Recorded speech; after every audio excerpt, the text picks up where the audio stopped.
Fábio, então tuberculose, como a gente falou, é uma doença infecto-contagiosa, é uma doença interpessoal, ou seja, a gente adquire através do contato com uma outra pessoa através da fala, através de espirros, não através de fomites. E o que é fomites? É talher, é a cuia do chimarrão, é o prato.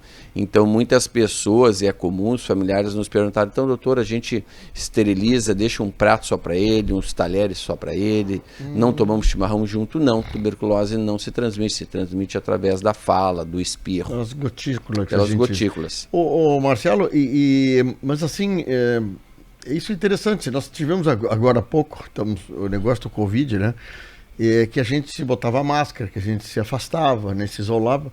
Mas como é que tu percebe? Como é que tu sabe que a pessoa está com Covid e daqui a pouco com tuberculose? Como a outra pessoa sabe para se prevenir ou como quem tem a tuberculose faz para não repassar para outras pessoas? A tuberculose geralmente é um diagnóstico tardio. Os sintomas da tuberculose são sintomas muito clássicos, são tosse crônica, aquela tosse que dura por mais de 3 ou 4 semanas, ou seja, a pessoa está 1 mês já com uma tosse, é aquela famosa gripe mal curada. Eu estou com essa tosse há 4 semanas, ela nota perda de peso, essa tosse geralmente ela é acompanhada de expectoração, costumam ter uma febre no final do dia, essa febre de pouca amplitude, 37,9, 38,2, febrícula. E alguns pacientes referem a sudorese noturna. Quando eu falo em sudorese noturna, não é aquela sudorese que agora no verão a gente suava a testa, suava o peito, não. É aquela sudorese que o paciente acorda à noite para trocar o pijama, para trocar o lençol, então, porque ele molha. Suor excessivo. Ele molha a roupa pessoal dele e também então, a roupa de cama. Isso são, assim, sintomas. São sintomas clássicos da tuberculose pulmonar. Tá, mas assim, tuberculose tem a ver com quem fuma? Ou não tem nada a ver com isso? Como é que perfil de pessoa pode ter mais sensibilidade para isso? Geralmente a gente tem uma prevalência em classe social e cultural, econômica, de baixa renda, porque são pessoas que convivem dentro de uma casa de menor tamanho, ou seja, então às vezes é o pai, a mãe e os 2 filhos dormindo dentro do mesmo quarto, é uma peça só, 2 peças só, eles convivem num ambiente mais fechado. Então geralmente são pessoas que têm menos recurso a procurar um médico, visto que tuberculose, o diagnóstico e o tratamento todo ele é gratuito, então geralmente aflige essas classes. Certo, mas aí, por exemplo, eu tô com essa tosse 3, 4 semanas, carrando, um pouco de febre, até suor de excesso, tá. Eu procuro posto de saúde normal, né? Meu caminho de entrada é o posto de saúde. Que tipo de exame eu precisarei ter para poder identificar que eu tô com tuberculose? Um paciente chegando com esses sintomas, relatando tosse, com ou sem escarro por mais de 3 ou 4 semanas, geralmente no screening de uma tosse crônica vai se pedir um raio-x de tórax para esse paciente. É lógico que tem toda uma conversa, tem toda uma anamnese que nós chamamos. Se o colega achar que é por bem pedir um raio-x de tórax, o raio-x de tórax já com essas 4 semanas ou mais de tosse, ela já poderá ter lesão no raio-x. E a lesão no raio-x ela é sugestiva, porque a tuberculose ela dá preferência, e essa preferência é quase que geral, eu não vou dizer 100%, mas a tuberculose ela tem preferência pelos segmentos superiores e posteriores do pulmão, que são os segmentos mais ventilados pela angulação do ângulo. Então, por exemplo, se a gente pegar a parte de cima do nosso pulmão, nós dividimos em 3 lobos, que nós chamamos, se escreve lobos, 3 lobos. O anterior, o apical superior e o posterior. A tuberculose vai dar ou no superior ou no posterior. Quando a gente tem uma lesão no segmento anterior, a gente já pensa em outra doença, fora a tuberculose. E na parte de baixo do pulmão, no segmento superior também, que é um segmento posterior. Então, quando a gente tem essa lesão, já nos acende um sinal de alerta muito importante. Neste momento, se tem lesão, e geralmente são lesões escavadas, é solicitado que o paciente faça o exame de escarro para identificação do bacilo de Koch. Fazendo o diagnóstico do bacilo de Koch, a gente inicia o tratamento deste paciente. Então, tu precisa coletar. Fazer o exame de escarro. É um exame de escarro bem simples, faz na hora e geralmente o diagnóstico é feito no dia mesmo. primeiro o pulmão, depois o escarro. Mais ou menos essa Mais seria ou a menos ordem. essa cronologia.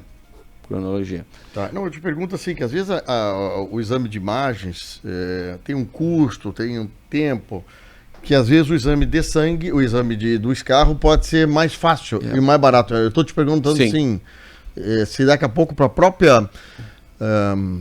própria saúde municipal, que muitas vezes dá esse primeiro atendimento, se não é mais em conta fazer o exame... Sim.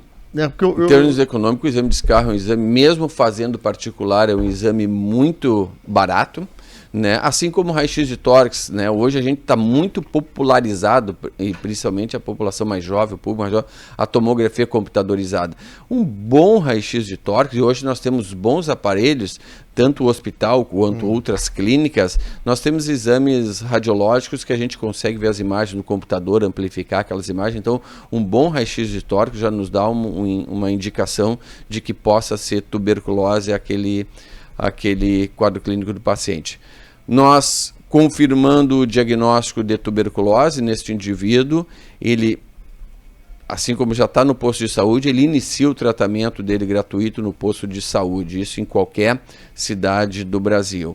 O tratamento é feito com 4 antibióticos, rifampicina, isoniazida, pirazinamida e etambutol, isto durante os 2 primeiros meses. Nos próximos 4 meses, diminui para 2 antibióticos, que é a rifampicina e isoniazida, completando 6 meses de tratamento.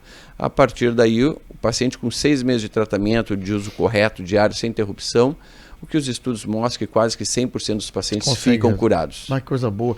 Pergunta, doutor Marcelo, enquanto eu estou fazendo tratamento, há chance de eu transmitir isso para outras pessoas enquanto eu trato? Até o 15º dia do tratamento, nós temos ainda a probabilidade de transmitir. Quer dizer que do início do tratamento até o 15º dia, todo aquele período anterior, eu ainda transmitia a doença. Eu transmitia geralmente as pessoas que convivem com ela dentro do mesmo ambiente familiar, que é aquele ambiente mais próximo. Tem grande chance dessas pessoas serem contaminadas. Não significa que elas vão desenvolver a doença. Podem desenvolver em algum momento da sua vida. Geralmente, essa doença vem a aparecer em algum momento de fragilidade da imunidade, tem a perda de algum ente querida, ou descobre uma diabetes, essa diabetes descompensa, ou é um paciente etilista que voltou a ingerir bebida alcoólica em excesso, ou descobre um câncer. Então tuberculose com fumo, nada a ver. Não, pode piorar, o cara que fuma pode ter sintomas piores ou agravados. Daí tu tem uma associação, geralmente esses pacientes que fumam já têm um diagnóstico de DPOC, que é bronquite crônica e enfisema, e já tem lesão pulmonar pelo enfisema, e aí vai ter uma outra lesão subjacente. Não tratamento da tuberculose. Pode levar o paciente ao óbito, pois a tuberculose... Que tipo de evolução a tuberculose dá no pulmão? Porque a tuberculose, a lesão, ela começa com uma... muito parecida, de uma maneira grosseira, dizendo, com uma pneumonia. Essa pneumonia evolui fazendo uma caverna, ela escava o pulmão, ela cava um buraco no pulmão, e estamos fazendo uma linguagem muito simples, forma um abscesso no pulmão, e esse abscesso vai aumentando. E esse abscesso vai aumentando, o paciente vai ter perda de peso, vai tendo diminuição da sua imunidade. Geralmente esses pacientes acabam internando por comprometimento de todo um pulmão. Tem muitos casos, e não é raro, de quando nós iniciamos o tratamento, muitos pacientes já têm perda total do pulmão afetado, ficando apenas com o pulmão contralateral preservado. Então, tuberculose leva os pacientes ao óbito. Esse ano nós já tivemos 1 ou 2 casos já de óbitos por tuberculose. É isso que eu ia te perguntar, a evolução da doença entre nós, como é que está? Nós temos hoje, eu não tenho um número aqui, eu poderia trazer esse número, eu que sou responsável pela tuberculose aqui no município, mas nós temos um bom número de casos aqui, mas nós temos uma matriz programática pelo número de população. Nós devemos examinar uma porcentagem dessa população, e dessa porcentagem que nós vamos examinar, nós temos que fazer o diagnóstico em uma determinada porcentagem. Dá para a gente trazer esses números, se chama matriz programática. Hoje nós estamos bem abaixo, apesar de nós termos um bom número de pacientes, nós temos muitas pessoas que estão na sociedade que não ainda tem o diagnóstico de tuberculose. É um problema do município? É um problema? Não, não é um problema. As pessoas, infelizmente, demoram a procurar o serviço público de saúde. Tu sai de uma gripe e tu fica lá 1 mês, 2 meses tossindo. Isso aí foi a gripe, aquela que eu tive no verão, a gripe que eu tive no inverno. Foi não sei o que, é o pólen das flores, né? É o pelo do gato.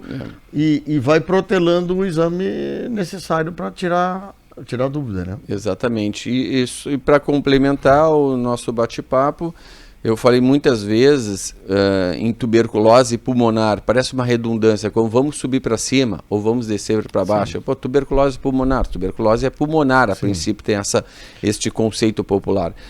Mas 85%, acima de 85, 90% das tuberculoses são extrapulmonares, ou seja, dão fora do pulmão. Então eu tenho tuberculose na pleura, que é aquela membrana que reveste o pulmão que nós já comentamos. Nós temos tuberculose na cadeia linfática, que é os gânglios, ou as ínguas, como a população conhece. Nós temos a meningite tuberculose, nós temos tuberculose no osso. Hoje nós temos 2 casos de tuberculose ocular, 2 pacientes com tuberculose no olho e assim por outro diante. dia eu falei com um urologista, ele falou sobre tuberculose no aparelho sexual. Na bexiga. Eu não tinha me dado conta disso, que ela pode se instalar em outros lugares. Sim. Outra pergunta só rapidinho. Raio-X, tu disse que é um exame tranquilo de identificar. Outros exames, tipo ecografia, identifica? Não. Não identifica. Só quando for um outro tuberculose extrapulmonar pode nos auxiliar, mas para pulmão, raio-x de tórax e exame de escarro para identificação do bacilo de Koch no escarro. Sim, interessante isso, viu? Não, e aí eu fico imaginando, né, doutor Marcelo, o quanto seria mais barato tu conseguir fazer a identificação cedo do que depois tu ter que manter um tratamento, porque às vezes, além de levar ao óbito, mas tratamentos caros e longos, né? O tratamento hoje da tuberculose, já há uma pesquisa e tem uma indicação que no futuro próximo nós teremos um tratamento reduzido de 6 para 4 meses, já tem esse estudo em andamento.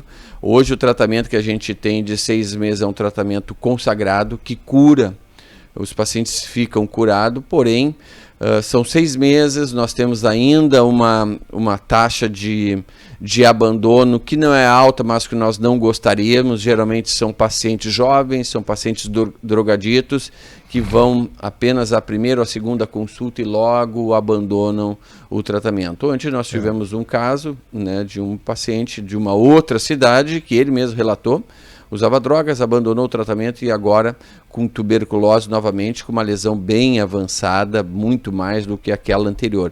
O problema aí é que nós partimos por uma preocupação muito grande que se chama tuberculose multiresistente. No momento que a gente começa a ter falhas programadas do tratamento da tuberculose, eu estou usando o mês corretamente, parei 5 dias, voltei a usar 2, parei mais 2, 3 semanas, me chamaram no posto de saúde, voltei a tomar mais 5 dias e abandonei o tratamento. Esse paciente vai voltar daqui a alguns meses com a tuberculose novamente.